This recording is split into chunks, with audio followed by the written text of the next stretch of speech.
which is essentially where risk is sufficiently significant in terms of likelihood and impact on the interests of the state. And secondly, proportionate protective security measures should be provided at public expense appropriately to mitigate that risk. He then says, within these guiding principles, it was for RAVEC to determine which individuals were within the cohort, and you see what I mean about the use of that word, for which it took responsibility for the provision of proportionate security measures. And this cohort changed over time as the roles of individuals changed and as security threats evolved. Just pause it. In that sentence, cohort means the people who satisfy 1 and 2. Exactly. Yes. Exactly. Right. But sometimes it's not used in that way. No, well, it is here. Yes, and this is part of the problem. But anyway, moving on, he says, it follows that RAVEC did not produce nor was governed by a form of overarching guiding policy document which sets out who is to form the cohort and in what circumstances. There was no such document. Now, I accept that, of course. But what that means is when RAVEC's considering the whether and the what, the evaluation bit that we saw, there isn't something which explains in detail how it's going to do that. We have the guidance in the evaluation criteria, but we don't have a document setting it out chapter and verse. Right. And then he goes on. I and the members of RAVEC followed the guiding principles as set out above and reached decisions in individual cases in a flexible and context-sensitive manner accordingly, including by reference to how potentially analogous cases had been handled in the past. And this is the important bit, my lord. When the claimant refers to RAVEC's policy, it must be understood in this light. In particular, I should note that the 2017 terms of reference do not specifically address the responsibilities of RAVEC in relation to an individual whose status has changed and no longer falls within the cohort of principles. That is clearly a matter for RAVEC, but it is not a matter guided by the 2017 terms of reference. So what he's saying... So do you disagree with that? I say that's wrong. Wrong in what sense? It's That's evidence. not what the terms of reference say, and it's not what, in my submission, properly interpreted the terms of reference mean. What they mean, as I've said, is if you're within the remit, RAVEC has got to comply with those terms of reference.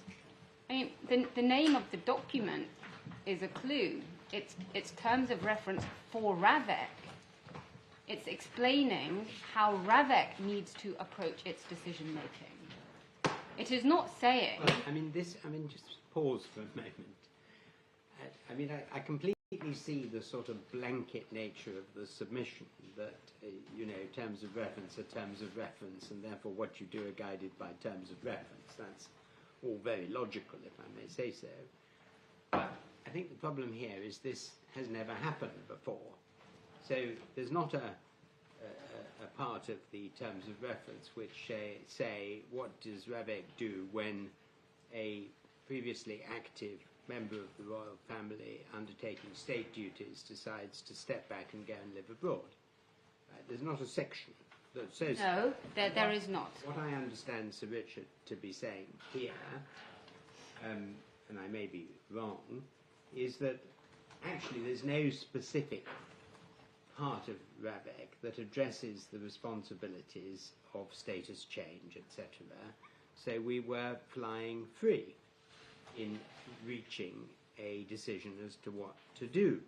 I think he's not saying we completely ignored terms of reference. He's just saying we didn't get specific guidance.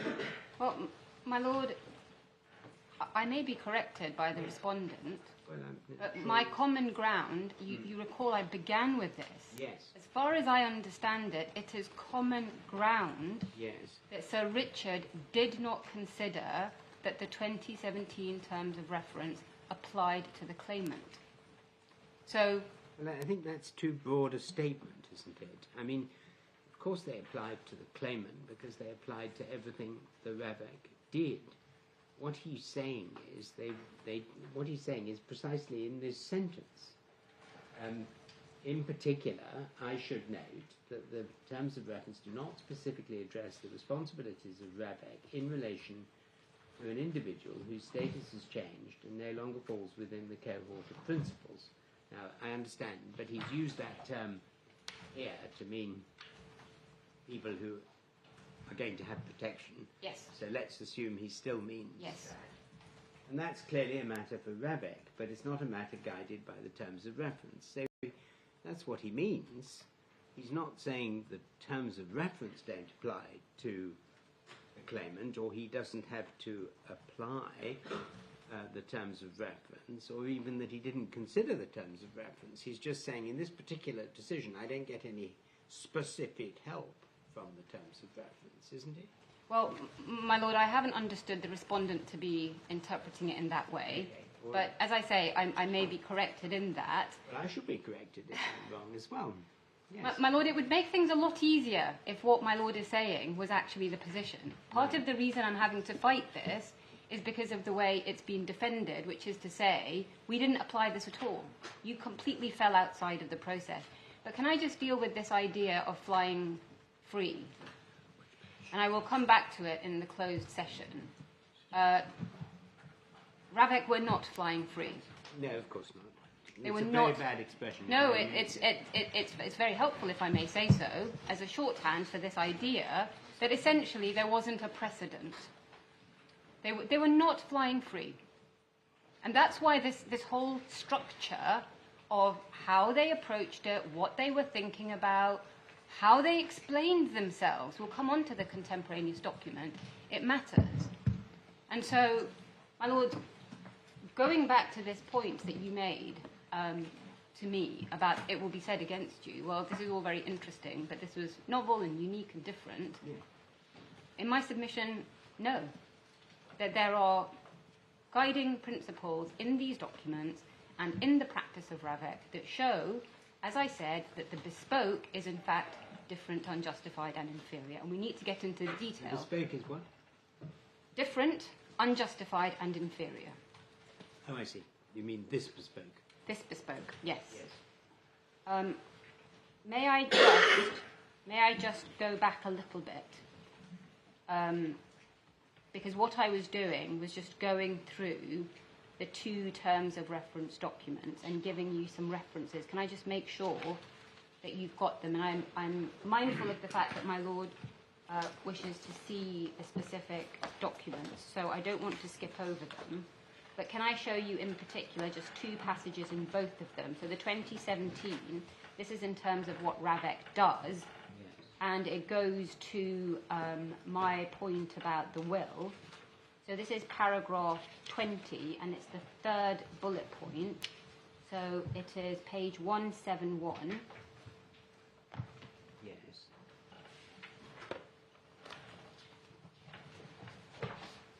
So that's in terms of what RAVEC does.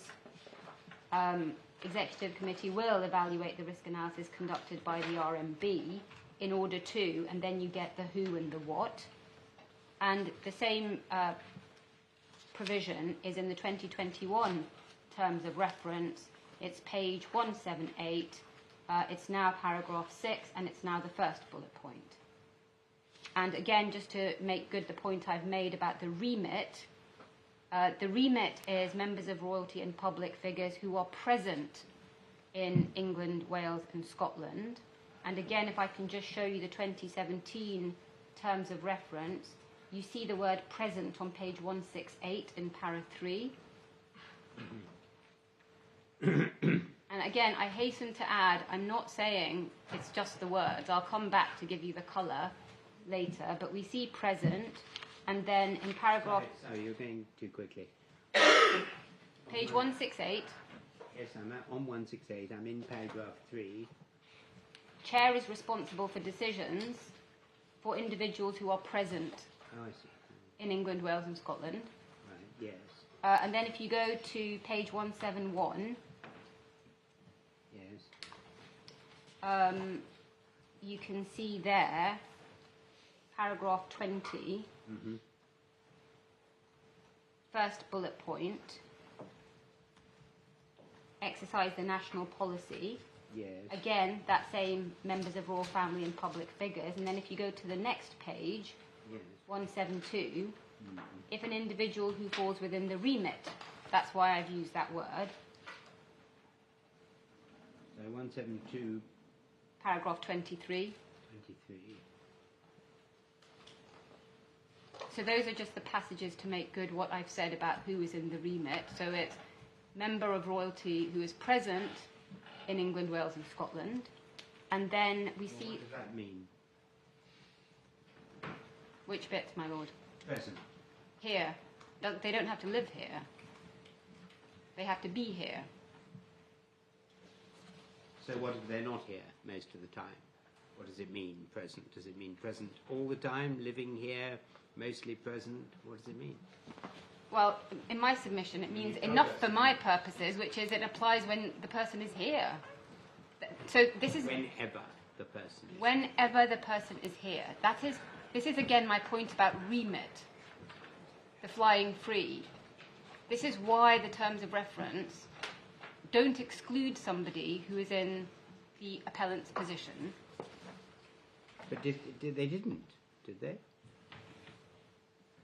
I mean, I understand your point about different, unjustified and inferior, but they didn't exclude him, did they, because he was going to be abroad sometimes, or even to live abroad?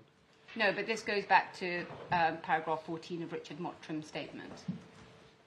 This is the question my lord put to me. Well, yes, no, I see that, but I'm not sure it does get back to paragraph 14. I mean, paragraph 14... Anyway, look, I'm just speaking for myself. I understand, my First lord. impressions, but it seems to me to address the question of the decision they were taking about the claimant when he stepped back from royal duty. Yes. And he says, and I understand why he says, because I've read this thing in its whole, he says that didn't give him guidance as to how he was to deal with that particular question. I can see why you say, well, it sort of does, or it does, particularly as regards the RMB. I mean, I get the argument.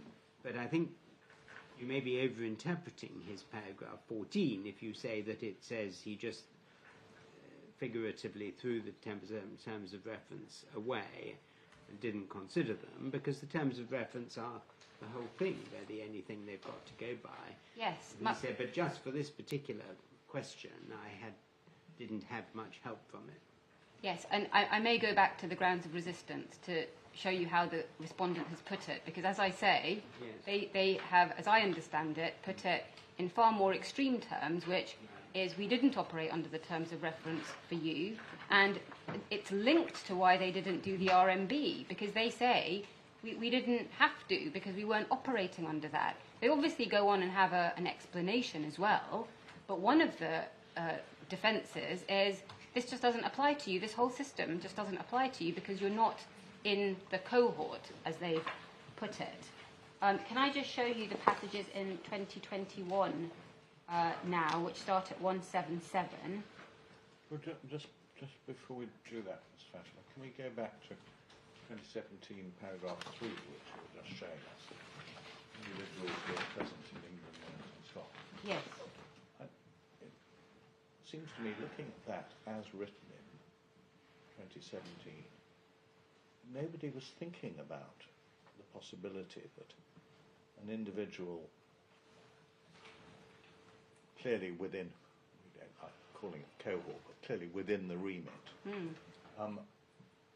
might go and live abroad. And this covers individuals who are present in England, Wales and Scotland, special arrangements for Northern Ireland, and decisions on protective security for any overseas travel from the UK. Yes. There's something called the Royal and Ministerial Visits Committee. Yes. But there's nothing there about somebody within RABEC protection who goes to live abroad. Which is why, my lords, I'm going to address you in the closed session about why I'm not saying, just look at this, don't look at anything else. I'm saying, look at this, And then let's look at everything else that goes around it. Because when you have all of that context, this means what it says. It means it's somebody who is present. And so I entirely take your point that looked at in a vacuum, that would not support the interpretation that I'm pressing on you. I'm not asking you to look at it in a vacuum. And I will come back to that word later. Thank you. Going back to 2021, and this is just on that remit point, we see it again, the phrase royalty and public figures in paragraph 1. This is page 177. It's in paragraph 2 as well, and then it's in paragraph 6, in the second bullet point. Now, the reason I've made this point in a bit of detail is because the judge criticised our approach. He said that if my construction of the terms of reference was right, then everybody present in England would be entitled to an RMB. That's how he put it, and that is in paragraph 168. And as I submitted before him, the remit point is the answer to why the construction of this document does not mean that everybody can knock on Ravek's door and say, do an RMB for me. I mean, he may have been going too far. I think the point is the same if he was saying every public figure, because where do you stop with public figures? I mean, well, this is what everybody's a public figure in one sense. So, well, you know, my lord, we have evidence. if that's not true, That's not. We have evidence. There are thousands of people who might be. They might be, but the reason that that isn't a good, I would say, answer to the remit point is we have some explanation of what public figures are in Mr. Hipgrave's statement. Right, okay. But that is besides the point, because nobody could dispute that the appellant is a member of royalty and therefore in the remit. No, nobody disputes that. The purpose of Ravek's policy objectives, just so that the court has those, are in paragraph 10 of the evaluation criteria document, which we were looking at earlier, but we didn't look at paragraph 10. Could I just invite you to make sure that you've seen that? It's page 175. Yeah, objectives of the The policy. objectives of the policy, and this goes partly to context for when you're looking at how to interpret not just the documents and how they applied them, but also when we come to good reason. So, responsibility of the Home Office to advise the committee of any relevant developments in these objectives, considered that they will remain likely to remain stable, must be done openly and transparently so that the committee always has a clear, predetermined policy framework. And this goes back to my Munjaz point. We're not in the territory of merely advisory, because Ravek itself is saying here that what it's trying to do is have clear, predetermined policy frameworks, i.e. something that has to be applied. And it then goes on to explain, again, my lords, critically in my submission, that in practice, and this is after having obtained an RMB assessment, Ravek should then simply have to test the recommendations of the RMB to ensure that they meet the committee's agreed objectives. So again, this isn't something that is a discretionary, voluntary phase that Ravek can choose to do or not do. We get very clearly from this document in particular that the role that this has. So, can I then, if you just give me a moment, I'm seeing whether or not in the question and answers I've covered some of this ground. Well, sorry, I'm not in front of getting out of place. Can I just invite you to read the earlier part of that paragraph as well, its emphasis on flexibility?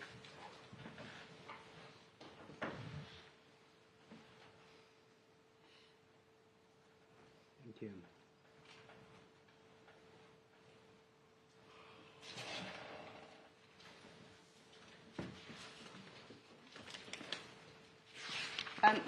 My lords, I think that's enough on purpose. Content, I think we've also covered. I've given you the references, I think, in both documents to the significance of the risk analysis done by the RMB. Can I just show you Annex A? Because I don't think we've looked at that. That is Annex A to the 2021 Terms of Reference, and it's at page 185. This addresses the process of RAVEC decision-making outside the regular meeting cycle. And I want to show you this just so you can see paragraph 1, which is that, again, the starting point, even for these ad hoc meetings, is to have an RMB risk analysis. Yes.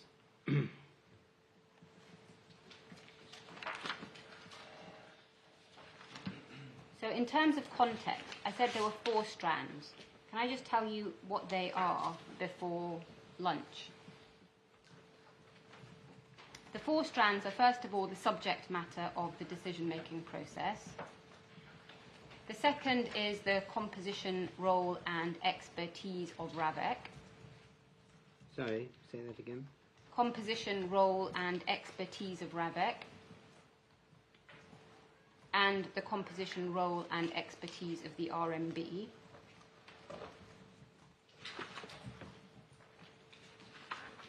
The third is the nature of the information and analysis that RAVEC gets when it's making decisions about who gets protective security.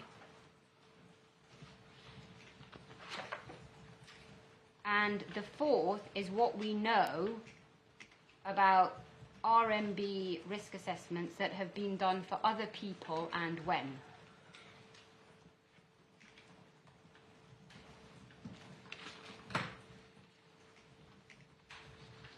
So those are the 4 strands, and if I may, I'll come back to those and then deal with the errors in judgment before going on to good reason.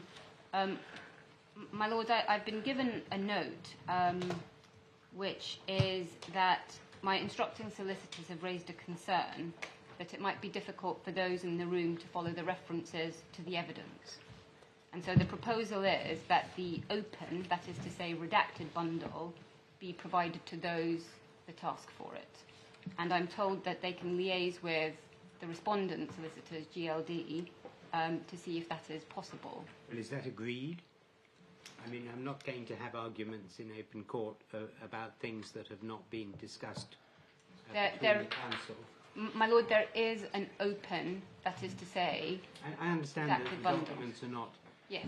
I understand that the documents are not confidential within the confidentiality ring, but I would want to know that you have discussed with your... I've just been given this, my Lord, so I raise it. Why don't you discuss it over lunch, and if it's agreed, of course, it's agreed. It's fine. But if not agreed, then we'll have to find a way of dealing with it, but not so as to disrupt Certainly. the valuable time in this hearing for the argument we're hearing. How are you doing time-wise? I am behind where I should be. And how are you going? Maybe you better discuss that with your... I'm going to discuss that with Sir James and try and persuade him to give me some of his time. Very good. Well, we will look forward to the outcome and see you all at 2 o'clock. Thank you. All right, they will...